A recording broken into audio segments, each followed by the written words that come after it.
ओम! आप सभी को सादर प्रणाम। आइए अपनी कक्षा को प्रारंभ करते हैं।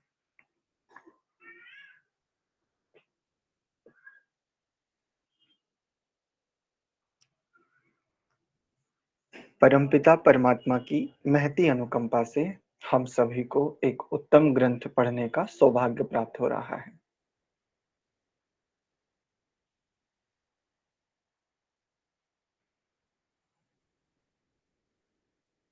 शांत, स्थिर, सहज, प्रसन्न, संतुष्ट,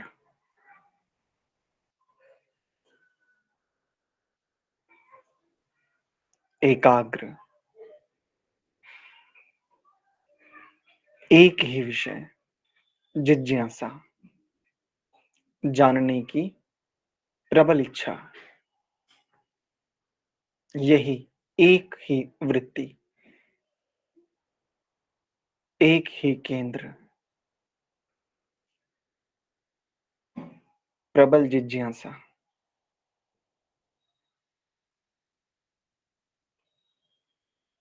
इसी भाव को आधार बनाते हुए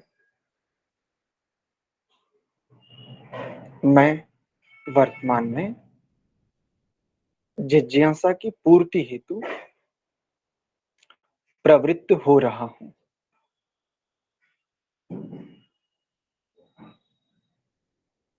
मंत्र पाठ।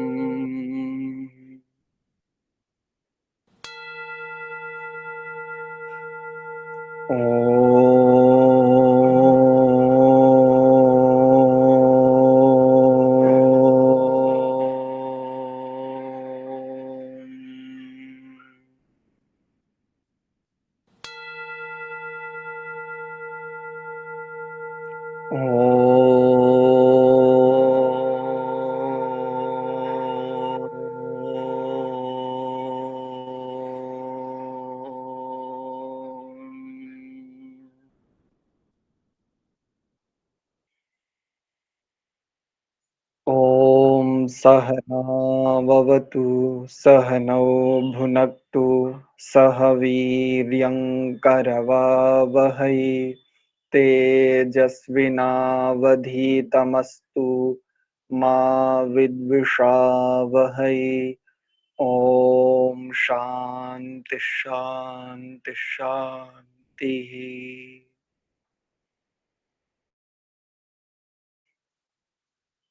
ओम! आप सभी का पुनश्च हार्दिक स्वागत एवं अभिनंदन।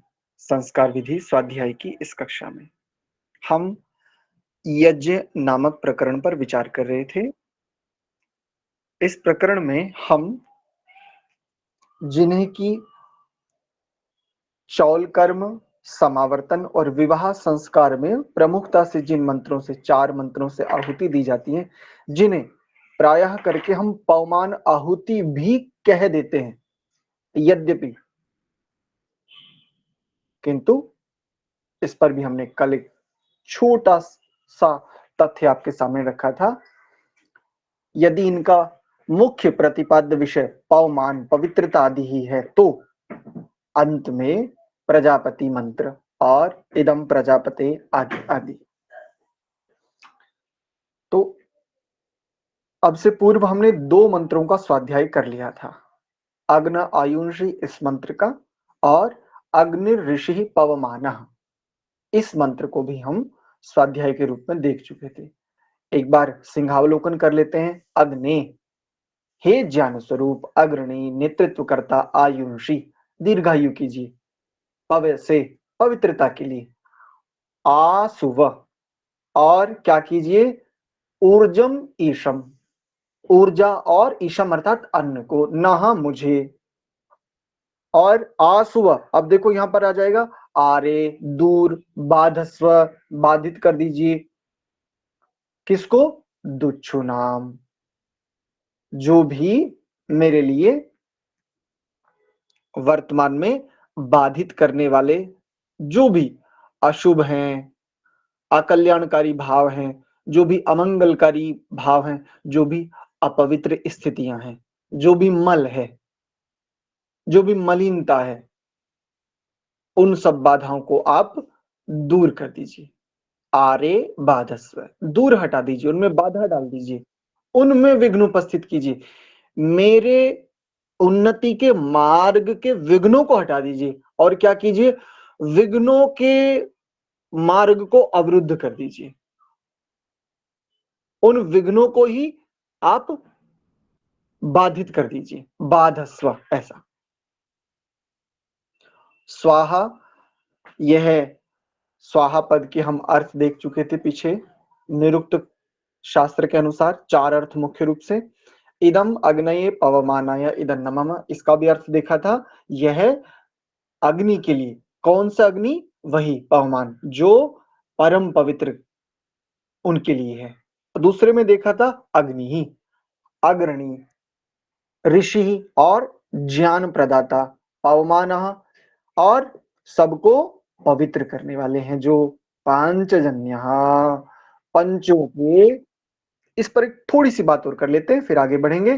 पांचजन्य, इसको अगर हम दो प्रकार से देखें, आत्म केंद्रित होकर के देखें अथवा भौतिक आदि दृष्टि से देखें, तो यदि हम आत्म केंद्रित होकर के देखें तो पांचजन्य, पांचों का जो जनिता है ऐसा, पांचों का जो जनक है ऐसा। अब कौन पांच? पांचजन्य, पांच का जो जन्य है, जनिता है, जनक है ऐसा। कौन है वो, और कौन है वे पांच? तो आगे देखो मंत्र में ही है, पुरोहिता। और कैसा है वह पुरोहित, कैसा है वो अग्नि ऋषि? तम ईमहे, उसका ईमहे स्तुति करने योग्य, महागयम, महान यश है जिसका गाया जाने योग्य ऐसा। तो यहां पर एक शब्द आया, कल भी इस पर थोड़ी सी बात की थी, थोड़ा सा और आत्म केंद्रित होकर के, चेतना केंद्रित होकर के इसको देखें तो देखो पांच क्या क्या है, किन किन की किन किन को यहां पर पांचजन्य से कहा जा रहा है। कल हमने शंख आदि के संदर्भ में भी कुछ बातें की थी, और थोड़ा सा देख लेते हैं। देखो, पांच ज्ञानेंद्रियां, संसार में यदि कुछ भी कर्म करना है, ज्ञानेंद्रियों के बिना नहीं हो सकता। पहले ज्ञान चाहिए। अच्छा, ज्ञान यदि मिल गया, यदि ज्ञान मिल गया तो करेगा किस? ज्ञान का करेगा क्या? तो ज्ञान से कर्म करने के लिए कर्मेंद्रियां, पांच कर्मेंद्रियां, ये पांच जन्य। इन पांच जन्य का एक है पुरोहित, वो है आत्मा ऐसे। और जो पंच महाभूत हैं, इनका एक है पुरोहित, परमात्मा। एक हुआ। और आगे देखो, आत्मा रूपी, आत्मनिष्ठ होकर के, चेतना केंद्रित होकर के कैसे देखें तो देखो, पंच प्राण है, मुख्य रूप से शरीर के संचालन में पंच प्राणों का विशेष योगदान है। अच्छा, इनका पुरोहित कौन है? वही आत्मा है। लेकिन पुरोहित है, बनना पड़ेगा, होते हुए भी अपनी पुरोहिताई को सिद्ध करना पड़ेगा प्रत्येक आत्मा को। परमात्मा ने इन पांचों का पुरोहित बना करके ही शिशु रूप में, शैशवावस्था में देह प्रदान किया, किंतु इस पुरोहिताई को सिद्ध करना पड़ेगा। अर्थात आपकी पात्रता है, आपकी योग्यता है, आपको सिद्ध करना पड़ेगा कि हाँ मेरी ये योग्यता है, मेरी ये पात्रता है। जैसी आपने मुझे पात्रता दी है, इस पात्रता पर मैं 100% खरा उतरता हूं। तो पंच प्राण, इन पंच प्राण को देख लीजिए। पांच उप प्राण, पांच मुख्य प्राण हो गए। अगर वैसे देखे तो एक मुख्य प्राण है, इसके नौ भेद और आगे। लेकिन वैसे देखे तो पांच प्राण और पांच उप प्राण, ये पांच जन्य। इसका भी जनिता, इसका भी संचालन करता अगर देखें तो वही परमात्मा, वही पुरोहित, वही अग्नि। और आत्मा को इसका पुरोहित, वह होते हुए भी आत्मा को उसका पुरोहित बना दिया। तू चाहे तो इससे अपना कल्याण कर ले, तू चाहे तो इससे अकल्याण की ओर भी जा सकता है, पूरी तुझे स्वतंत्रता है। लेकिन जब भी तो इन पांचजन्य, इन स्थितियों का, इन पांच का पुरोहित हो गया ना, तब कैसा हो जाएगा? बिल्कुल मेरे सदृश, अर्थात महान, यश, गाया जाने योग्य। वर्तमान में जिन जिन आचार्यों ने बहुत परिश्रम किया, बहुत, अनेकों, इस सृष्टि में अभी तक 2 अरब वर्ष लगभग हो जाएंगे, इस वर्तमान सृष्टि पर्यंत पता नहीं कितने आचार्य हुए। जिस जिस कालखंड में जो जो आचार्य हुए, उन उन और उनके बाद जिन जिनको स्मरण रख पाए परंपरा के रूप में, जिस रूप में भी, आज उनका यश गाते हैं कि नहीं गाते? अगर यूं देखें तो महर्षि दयानंद, आज तक यश चलता है और पता नहीं कब तक चलने वाला है। अच्छा, महर्षि दयानंद से पूर्व ऋषियों के काल में चले जाइए, अब चले जाइए आदि सृष्टि पर्यंत, आदि योगी भगवान शिव, और चलते चले जाइए, और चलते चले जाइए, वहां से लेकर के ब्रह्मा आदि से लेकर के और यहां तक की पूरी परंपरा। जब तू ऐसा हो जाएगा, तेरा यश भी महान हो जाएगा, गाया जाने योग्य हो जाएगा, स्तुत्य हो जाएगा तू भी, बिल्कुल ऐसा ही। तो ऐसा पांचजन्य, पंच प्राण, इनका अधिष्ठाता एक, और देखें तो पांच इंद्रिया हो गई, पांच यानी पंच ज्ञानेन्द्रिया, पंच कर्मेंद्रिया, पंच प्राण, पंच उपप्राण, और देखिए पंचकोश, और और देखें तो पंचाग्नियां, जो बाहर पंच महायज्ञ हो रहे हैं ना, यही बिल्कुल पंच महायज्ञ भीतर भी हो रहे हैं। अलग अलग दृष्टियों से जो पंच महायज्ञ बाहर हो रहे हैं, बिल्कुल वैसे ही भीतर भी हो रहे हैं। जिसने भीतर को पहचान लिया, जिसने आंतरिकता को पहचान लिया, वो बाहर स्थापित कर लेगा, और जिसने बाहर स्थापित कर लिए, वो आंतरिकता को पहचान लेगा। कल एक छोटा सा विचार साझा किया था, उसमें कुछ अंत में था कि स्वयं के द्वारा शास्त्र को समझना और शास्त्र के द्वारा स्वयं को समझना, यही क्रमशः परिश्रम और परिणति का द्योतक है। शास्त्र स्वयं को समझने के लिए है, ना कि अहम की पुष्टि के लिए, अर्थात दर्शन से दृष्टि और दृष्टि से दर्शन। जिसने बाहर स्थापित कर लिया, पक्की बात है बाहर के इस स्थापन को देख करके उसकी आंतरिकता, उसका स्वत्व उसे समझ में आएगा, और जिसने भीतर जान लिया है, पक्की बात है वो बाहर स्थापित हुआ देख करके प्रसन्न ही होगा, आह्लादित ही होगा। अस्तु, अब आगे बढ़ते हैं। अगला मंत्र देखिए, इस प्रकरण का तीसरा मंत्र, वही ओम भूर्भुवः स्वः अग्ने पवस्व स्वपा अस्मे वर्चः सुवीर्यम दध द्रयिम दध द्रयिम। आगे मां है ना, तो यहां पर अनुस्वार को मां ही उच्चारण करेंगे। देखो, दध द्रयिम मयि पोषम स्वाहा इदम अग्नये पवमानाय इदन्न मम। उच्चारण देखिए कैसे उच्चारण करेंगे। ओम भूर्भुवः स्वः अग्ने पवस्व स्वपा अस्मे वर्चः सुवीर्यं दधद्रयिं मयि पोषं स्वाहा इदमग्नये पवमानाय इदन्न मम। ये मंत्र। अच्छा, ऋग्वेद के 9वें मंडल के 66वें सूक्त के ये 3 मंत्र थे, 19, 20 और 21।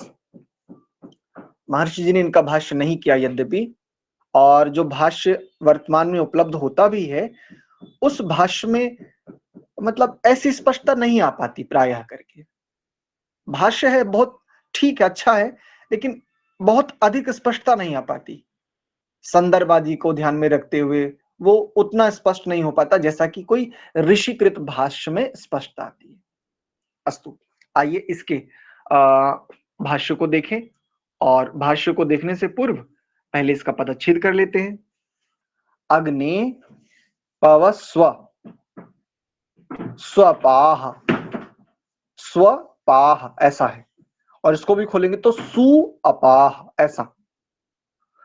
अस्मे वर्चः सुवीर्यम दधत, दध और तकार हलन, दधत। रईम, रई जैसे कहते हैं ना, रई नाम एक पद आया था ना वहां पर, अगले मंत्र में भी आएगा ऐसे ही। दधत रईम मयि पोषम स्वाहा इदम अग्नये पवमानाय इदन्न मम। ये इसका पदच्छेद। अर्थ देखते हैं। ओम पद परमात्मा के लिए, भूर्भुवः स्वः बिल्कुल वही ज्यों का त्यों, बिल्कुल वैसी ही प्रक्रिया, बिल्कुल वैसा ही मान करके चलें। अग्ने, बिल्कुल वही बात। प्रकाश स्वरूप प्रभु, अग्रणी, नेतृत्वकर्ता, ज्ञान प्रदाता, उन्नति प्रदायक, पथ प्रदर्शक, मार्ग प्रशस्त करता, इत्यादि इत्यादि। मतलब अनंत अर्थ कर सकते हो आप, जितनी सामर्थ्य नहीं है करते चले जाइए, करते चले जाइए, ऐसी स्थिति है। और इसमें एक शब्द आया पवस्व, आप कैसे हैं, पवित्र करो आप पवित्र करो। ऊपर से कहते हुए आ रहे थे सु अपाह, उत्तम कर्म करने वालों को।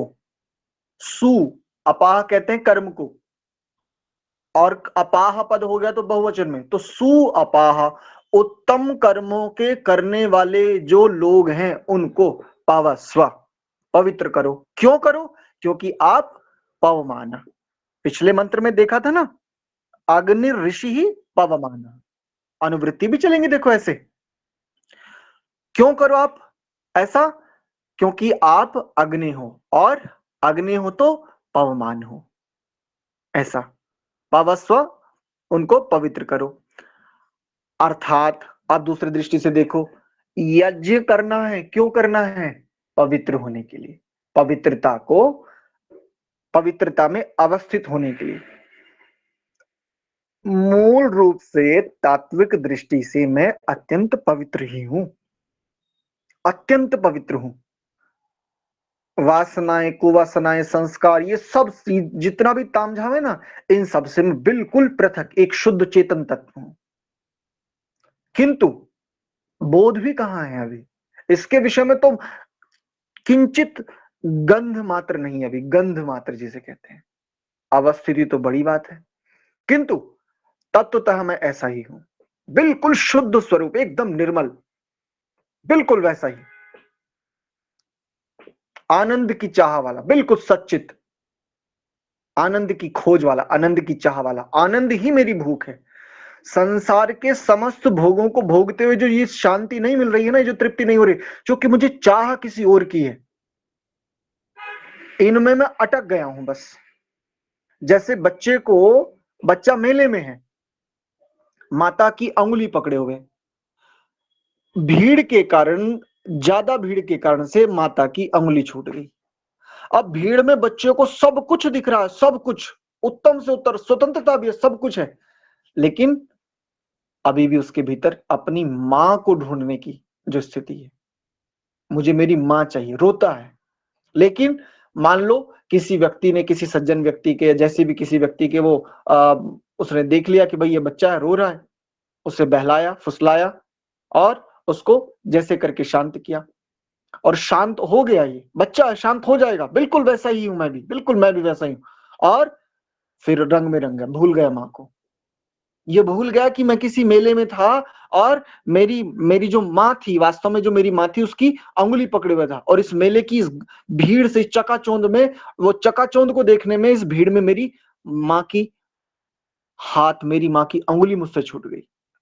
मुझे वापस, मुझे मेरी माँ ही चाहिए। तो खोज तो मेरी पवित्रता की है, आनंद की है, लेकिन बहल गया, बहक गया, और इस संसार रूपी मेले में बिछड़ गया। मां की स्मृति तक नहीं है, क्योंकि बड़ा हो गया हो ना अब, जैसे बच्चा बड़ा हो गया, भूल गया मां को, बस ऐसी ही मेरी हालत है। अब मैं बड़ा हो गया, तो यज्ञ करूं तो किस लिए करूं, बिल्कुल वैसे ही, स्वयं में अवस्थित होने के लिए। और पीछे हमने एक बढ़िया संदर्भ पुनः भी दोहराया था, यज्ञ पूर्वक ईश्वर की उपासना। जिसने स्वयं को सिद्ध कर लिया ना, पक्की बात है, और स्वयं को सिद्ध करने का एकमात्र साधन है प्रभु उपासना। स्वयं की उपासना करके कोई स्वयं को सिद्ध कर ही नहीं सकता। तो जैसे पीछे कक्षा में एक बिटिया पढ़ती है, उनकी आयु इस समय लगभग 12 वर्ष हो जाएगी अभी। तो उन्होंने पूछा, आचार्य जी एक प्रश्न है, पूछो बेटी। आचार्य जी भगवान जी कैसे हैं? अब 12 साल की बच्ची को क्या बताऊं। मैंने कहा बेटी आप कैसी हो, बिल्कुल वो की वही बात। फिर मैंने कहा चलो इसको लेखबद्ध भी कर देते हैं, फिर बाद में वो डाला भी था। अस्तु। तो कैसे, जब जो भी हम अच्छे कार्य कर रहे हैं वो किस लिए, पवित्र होने के लिए कर रहे हैं, ये अर्थ कर से। अस्मे, मुझे, वर्चः, वर्चस्व, और क्या करो, सुवीर्यम। वीर्यम नहीं कहा यहां पर, देखो पद देखिए, सुवीर्यम, उत्तम बल प्रदान करो, उत्तम पराक्रम युक्त मुझे करो, मई, मुझ में, क्या हो मुझ में, उत्तम पराक्रम, उत्तम बल, और रईम, ऐश्वर्य, तथा पौषम, जो ऐश्वर्य हो वो कैसा हो, पुष्टिदायक हो। जो भी मुझ में ऐश्वर्य आप दो, वह ऐश्वर्य मुझे पुष्टिदायक हो। दधत, धारण कराओ। वह जो ऐश्वर्य आपने, जो पराक्रम, जो बल, जो वर्चस्व मुझे प्रदान किया है, वह मेरा धारण, मेरे द्वारा धारण किया गया हो। उसने मुझे धारण किया और मैंने उसको धारण किया हो। उल्टा रहा है हमारे साथ, हो उल्टा रहा है। मां से तो बिछड़ ही गए हैं, ये तो है ही अपने आप में एक बहुत बड़ी चिंता, बहुत बड़ा दुख। किंतु किंतु इस संसार रूपी मेले में जो भी खेल खिलौने, बतासे, खील, मीठा, तीखा, जो भी कुछ मिल रहा है ना, वो भी जानते हो, ये रवि रई है, रई। लेकिन ये रई क्या कर रहा है, पुष्टि नहीं कर रहा है। ये मुझे धारण नहीं कर रहा है, मैं इसको धारण नहीं कर पा रहा हूं। और दूरी, और वियोग, और वियोग लंबा होता जा रहा है, और वियोग लंबा होता जा रहा है जी। तो सुवीर्यम, मई, रईम, पोषम, दधत, मुझे ये सबको धारण कराओ, मैं इनको धारण करूं और ये मुझे धारण करें। तब क्या हो जाएगा, तब मैं पवित्रता में अवस्थित हो जाऊंगा। अर्थात जो मेरा निज स्वरूप है, जो मेरा स्वरूप है, स्व, मैं ऐसा ही हूं। भावार्थ देखिए, हे प्रकाश स्वरूप प्रभु, इतना ही नहीं कि हम उत्तम काम करें, उत्तम काम करते हुए हमारी भावना भी पवित्र हो। आप हमें वर्चस्व दीजिए, आध्यात्मिक तथा मानसिक बल दीजिए। सुवीर्यम का ये यहां पर अर्थ करें, साथ ही पराक्रम अर्थात शारीरिक बल भी दीजिए।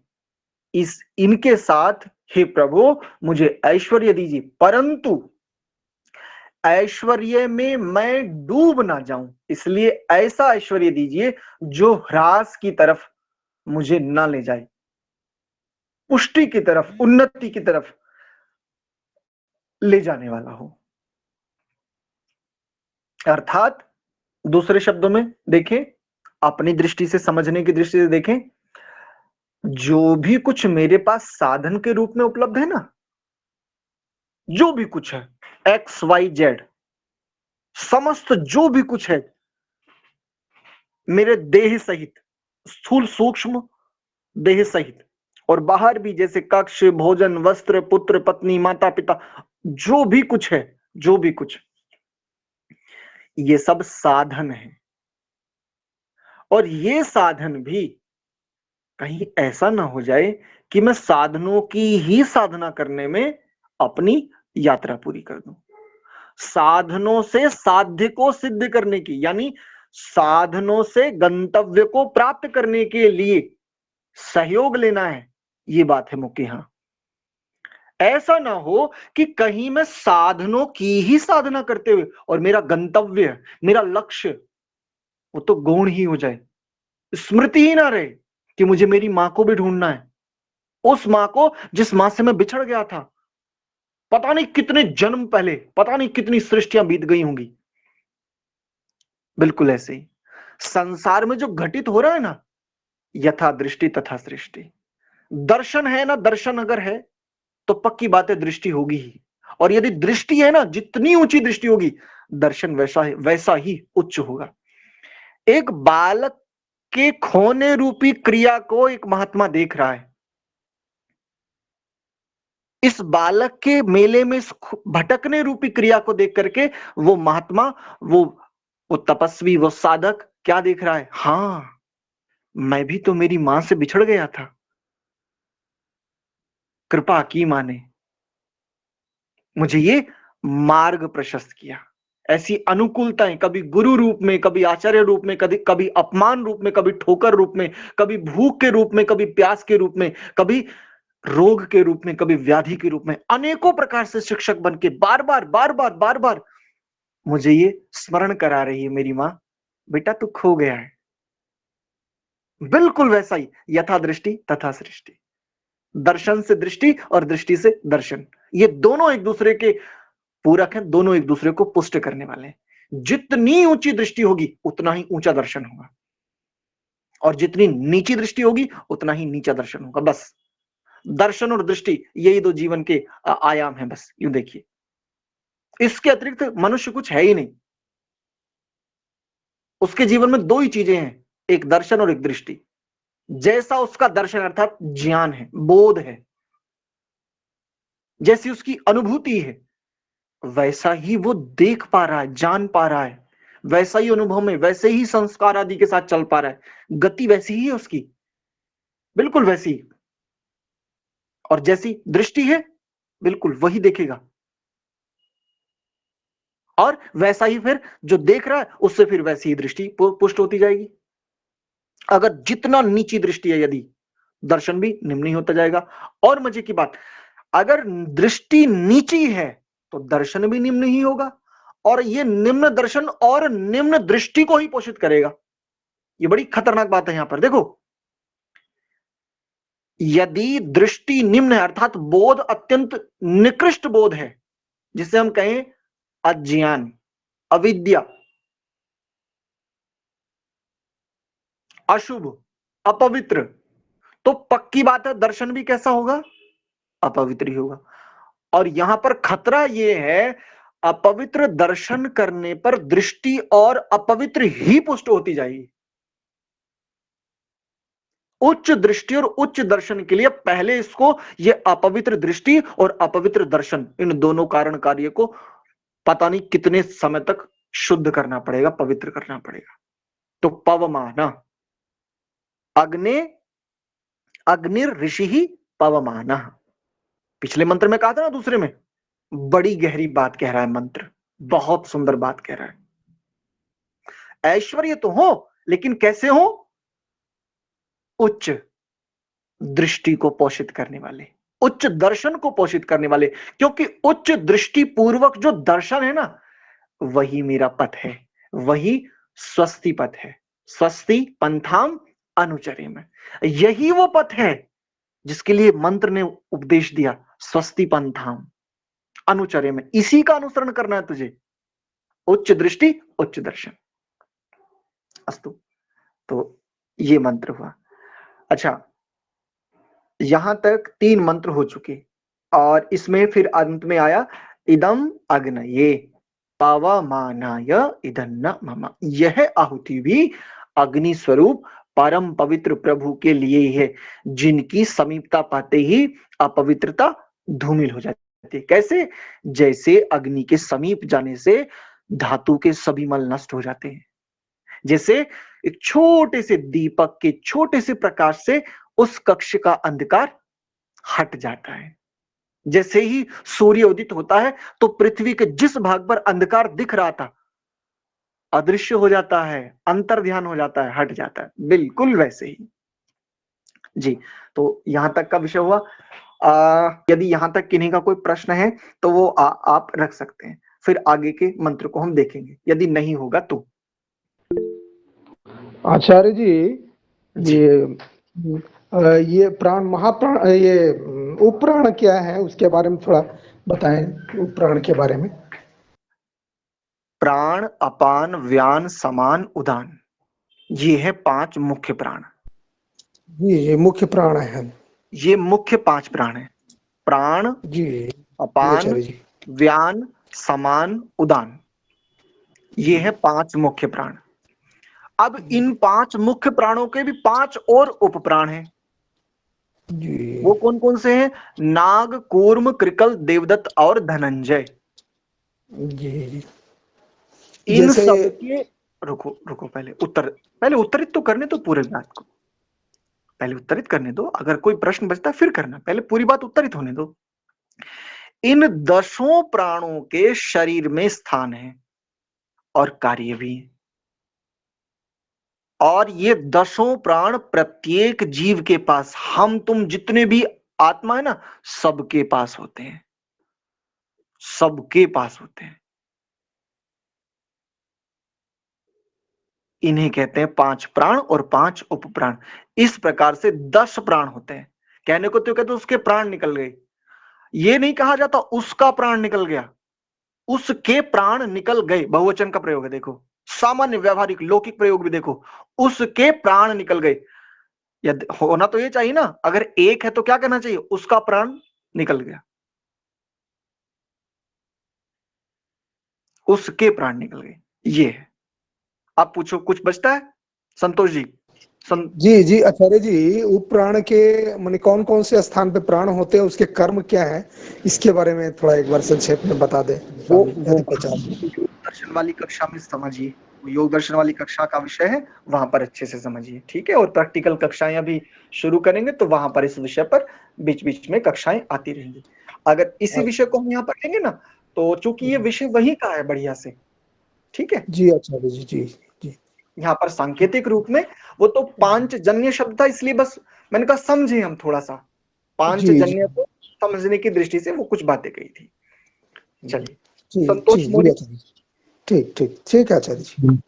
हाँ आचार्य जी, जी। कल आप जो पिछली कक्षा में बताए थे, ब्राह्मण, क्षत्रिय, वैश्य, शूद्र और अन्य, हम्म कहीं एक जगह लिखा है ब्राह्मण, क्षत्रिय, वैश्य, शूद्र तथा निषाद। हम्म निषाद सभी जनों का पालन करता है, हम्म ऐसे लिखा है। हम्म पांचजन्य का मतलब सभी मनुष्यों अथवा ब्राह्मण, क्षत्रिय, वैश्य, शूद्र हम्म तथा निषाद सभी जनों का पालन करता है। कौन है ये ये? निषाद शब्द किसके लिए हो सकता है? हाँ, वही वही मेरा भी प्रश्न है। अगर यूं कहें कि ब्राह्मण, क्षत्रिय, वैश्य और शूद्र, इसके अतिरिक्त कोई निषाद माना जाए, तो निषाद है कौन? ये सबका पालन करने वाला वैश्य होना चाहिए, वैश्य होना चाहिए जो सबका पालन करता है, क्योंकि व्यापार, कृषि, पशुपालन आदि ये सारा का सारा ये वैश्य का कार्य है। तो अब यहाँ पे 5 पांचजन्य का जो अर्थ आपने कल बताया था, उसकी जी, बात मैं कर रहा हूँ। हाँ, तो उसके निषाद की जगह आप अन्य बोले थे, तो इस पे तो चर्चा की जा सकती है कि निषाद है क्या, या अन्य में कौन आता है? हाँ, 5 देखो, 4 तो मुख्य वर्ण हैं, हाँ, ये 4 मुख्य वर्ण हैं। इन हाँ, वर्ण के अतिरिक्त जो बचता है, अब जैसे देखो, राक्षस स्थितियां हैं। जी, जैसे रावण को किस कुल का माना जाता है? वैसे तो इनके पिता कौन थे? महर्षि पुलस्त्य जी, हैं। और हम्म, पुलस्त्य, किस, ये पुलस्त्य का कुल क्या है? राक्षस, राक्षस कुल। और देखो अंत्यज, ये कुछ बता रहा हूं, अन्य में बहुत सारे गण आ जाएंगे। ये तो 4 तो मुख्य वर्ण है, लेकिन वर्णों के अतिरिक्त बहुत सारे गण हैं। अरे इस जैसे समय भी आचार्य जी, जैसे मुसलमान हुए, ईसाई हुए, ये तो इससे हट कर है ना ये। रुको रुको, ये मुसलमान, ईसाई तो ये तो केवल विचारधाराएं हैं, ये हम्म, विचारधाराएं मात्र है, इनको ऐसे मत लीजिए आप। ये तो हम्म, केवल कुछ विचारधाराएं मात्र हैं, इसको आप ऐसे नहीं, इसको आप गण या वर्ण में नहीं गिन सकते। यद्यपि हम्म, इनके आज इन विचारधाराओं के कारण इनके बड़े बड़े समूह बन गए, तो समूह बनने के कारण इनको भी गण माना जाएगा, लेकिन ये गण अगर इनको भी माने तो ये किस में आ जाएंगे, अंत्यज में आ जाएंगे, पिशाच में आ जाएंगे, राक्षस आदि। तो अन्य से निषाद ही नहीं लेना। केवल मेरे कहने का तात्पर्य ये है, निषाद सबका पालन करने वाला यदि माने, ये अर्थ मानेंगे निषाद सबका पालन करने वाला, तो वैश्य सबका पालन करने वाला किसान होता है मुख्य रूप से, इसलिए उसको प्रजापति कहते हैं। और किसान को वो एक कहावत किसी को स्मरण है तो कहो, वो उत्तम किसानी, मध्यम व्यापार और अधम चाकरी ऐसे करके। उत्तम खेती, मध्यम बान, निषिद्ध चाकरी, भीख निदान जी। बिल्कुल यही। तो अगर अन्य में केवल निषाद को ले और निषाद का ये अर्थ करें कि जो सबका पालन करता है, तो फिर थोड़ी सी गड़बड़ हो जाएगी। 4 मुख्य वर्ण और कई सारे इनके गण होते हैं। हर एक वर्ण में भी ये गण मिल जाएंगे, ध्यान रखिए। इन चारों वर्णों में भी इनके गण मिल जाएंगे। अगर महर्षि पुलस्त्य को देखें तो गण कौन सा है इनका, राक्षस। लेकिन कर्म कैसे थे महर्षि पुलस्त्य के, उत्तम कर्म थे, उस समय के महर्षि हैं, लेकिन राक्षस कुल राक्षस है। गण देखे तो राक्षस है। वर्ण है तो ब्राह्मण वर्ण है। इस दृष्टि से क्यों जी, बात समझ पा रहे हैं? जी जी जी। हाँ, तो निषाद अर्थ ये लेने में आपत्ति नहीं है मुझे। निषाद अर्थ ले लीजिए, निषाद, अंत्यज, राक्षस, मलेच्छ। अच्छा अच्छा, जी जी जी माता जी। तो निषाद, अंत्यज, राक्षस, पिशाच, अन्य बहुत सारे आ जाएंगे, बहुत सारे। और निषाद जैसे कि कहा, एक भगवान राम के समय निषाद राज हुए हैं। तो निषाद राज उस समय वो नाव आदि पर उस प्रकार की जो व्यवस्थाएं, नाव की जो संचालन व्यवस्था देखते थे उनको, केवट जी। जी। तो इस दृष्टि से 4 मुख्य वर्ण हैं, इसके अतिरिक्त कई सारे गण हैं। एक और बात कहते चलता हूं, देखो पौराणिकों को कोसने से पहले अपनी अपनी जन्म कुंडलियां उठाओ। एक सच्ची बात बताता हूं, बिल्कुल व्यवहारिक। और अपनी अपनी जन्म कुंडलियों में देखना आपका गण कौन सा है, आपकी योनि कौन सी है। ये सच्ची बात बता रहा हूं, बिल्कुल सच्ची बात, व्यवहारिक बात। अच्छा, किसी आर्य समाजी से पूछो, बड़े से बड़े विद्वान से पूछो, जो वर्तमान में कहता हूं ना मैं इस संसार का सबसे बड़ा आर्य विद्वान हूं, वैदिक विद्वान हूं, उससे पूछो।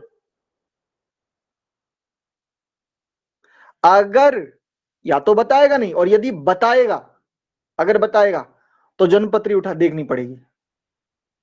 मैं ये नहीं कह रहा हूं कि जो पौराणिक ये जन्मपत्री आदि बनाते हैं, ये इस राक्षस, इस यानी आपका ये गण है, यानी राक्षस गण है, ये गण है और ये योनि है, ये बनाने वाले बिल्कुल ज्यों का त्यों ही बनाते हैं, प्रत्यक्ष दृष्टा, ऐसा नहीं कह रहा हूं। लेकिन बहुत सारी स्थितियों को, बहुत सारी चीजों को इन्होंने आज भी सहेज करके रखा है, बहुत सारी स्थितियों को सहेज के रखा है। हालांकि इसका कोई, मैं ये नहीं कह रहा हूं कि इसके जान लेने मात्र से बहुत बड़ा कल्याण सिद्ध हो जाएगा, ऐसा नहीं कह रहा हूं, ऐसा नहीं कह रहा हूं। जैसे मैं अपने विषय में एक बात कहता चलता हूं, केवल अपनी सिंह योनि है। अगर मैं अपने विषय में कहूं तो वर्तमान जीवन की सिंह योनि है। अब बताओ। समझ में आती है कुछ बात? जी इत्यादि। जी। तो निषाद अर्थ लेने में दिक्कत नहीं है, लेकिन निषाद का ये अर्थ ले लेने में फिर बाकी का बहिष्कार हो जाएगा, बाकी को फिर हम स्वीकार नहीं कर पाएंगे। तो 4 मुख्य वर्ण ये, और अन्य सभी गणों को ले लेंगे। ऐसे 5 जन्य, 5 का जो जनिता है, जनक है, स्वामी है, अधिष्ठाता है, संचालन करता है, इत्यादि कई सारे अर्थ ले लेंगे। तो परमात्मा का भी ग्रहण हो जाएगा और जीवात्मा का भी ग्रहण हो जाएगा। ठीक है जी, चलिए। जी ठीक है, तो फिर आज की कक्षा को इतना ही रखें। एक मंत्र बचा है इसका, इस मंत्र को हम कल की कक्षा में देखते हैं, है ना। पहले जब हमने ईश्वर स्तुति प्रार्थना उपासना में देखा था इस मंत्र को, वहां पर गंभीरता से स्वाध्याय किया था। तो इस मंत्र को और इसमें लास्ट वाले मंत्र में प्रजापते इदं नमः ये, और ऊपर 3 इदं अग्नये पवमानाय इदं नमः। यदि इनको पवमान आहुति माने तो क्या दोष आएगा, और यदि ना माने तो क्यों ना माने, यदि माने तो क्यों माने, और यदि नहीं माने तो क्यों नहीं माने। इस विषय पर कल प्रयत्न करते हैं। आप लोगों से भी ये निवेदन करूंगा, आप लोग भी गंभीरता से चिंतन करके आइए, कुछ स्वाध्याय आदि के रूप में मिले तो सब मिलकर के साझा रूप से और करते हैं प्रयत्न, ठीक प्रकार से जान सके, समझ सके। देखो, स्वाध्याय में सर्वत्र सदैव समाधान ही मिलेगा, आवश्यक नहीं है। स्वाध्याय में प्रश्न मिलना चाहिए, प्रश्न मुख्य है। जब तक प्रश्न है ना, तब तक जीवन में गति है, तब तक जीवन गति करेगा ही करेगा। जिस दिन प्रश्न समाप्त हो गए, जीवन रुक जाएगा, और रुक जाने के बाद जल यदि एक स्थान पर रुक जाए ना तो सड़ने लगता है, जीवन भी सड़ने लगेगा। तो ये मत मानिए कि अच्छा ये स्वाध्याय से मिला के तो प्रश्न के प्रश्न ज्यों के त्यों रह गए। तो स्वाध्याय प्रश्नों को भी देता है, और प्रश्न गति का महत्वपूर्ण हेतु है।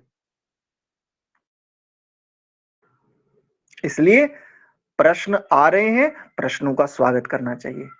ये आचार्य जी एक बात कहते हैं, मतलब हमारे कई सारे आचार्य हैं वैसे तो, जिन जिन से हमने, बहुत सारे लोग हैं, आप सब लोगों में भी कुछ ना कुछ हम सीख ही रहे हैं परस्पर एक दूसरे से। तो वो एक बात कहते हैं, जीवन में प्रश्न महत्वपूर्ण है। नचिकेता संवाद को ले लीजिए, यम संवाद को ले लीजिए, आप जिस संवाद को ले लीजिए उठा करके, उपनिषदों में जिस संवाद को ले लीजिए, आपको गंभीरता से प्रश्न, और जो संतुष्ट हो गया, जो रुक गया ना, जिसने मान लिया बस यही समाधान है, वो गया, फिर पक्की बात है नष्ट ही होगा, विनाश की ओर ही जाएगा, उत्थान तो भूल जाइए। और जो कहा नहीं अभी और आगे बढ़ना है, और आगे बढ़ना है, और आगे बढ़ना है, तो पक्की बात है एक दिन अपनी मां को ढूंढ ही लेगा, जिससे पता नहीं कब का बिछड़ा हुआ है। ठीक है ना जी। तो चलिए, वो एक है ना कि जब माँ से मिल जाएंगे तो वो कैसे कहेंगे कि कब के बिछड़े हुए आज हम कहाँ आके मिले। और वो जो आह्लाद होगा ना, वो जो क्षण होंगे, वो जो पल होंगे, आ हा, अति उत्तम। वाणी तो वहां, उससे तो बहुत पहले ही वाणी अंतर्ध्यान हो जाएगी, इंद्रियां बहुत पहले ही बोले नहीं नहीं नहीं, हमारे पास एंट्री कार्ड ही नहीं है वहां के लिए, पास चाहिए वहां जाने के लिए, और हम वहां तक जा ही नहीं सकते, हमारा तो प्रवेश निषेध है। बोले फिर, बोले आत्मा तुम ही पहुंच सकते हो वहां, केवल तुम्हारे लिए अलाउ है। इंद्रियां, मन, बुद्धि, चित्त, अहंकार, ये सब कहेंगे बस हम गेट तक पहुंचा सकते हैं आपको, आगे नहीं। भीतर प्रवेश तो आपको ही मिलेगा। ऐसा, चलिए एक बार प्रणव का उच्चारण करते हुए आज की कक्षा को विराम देते हैं।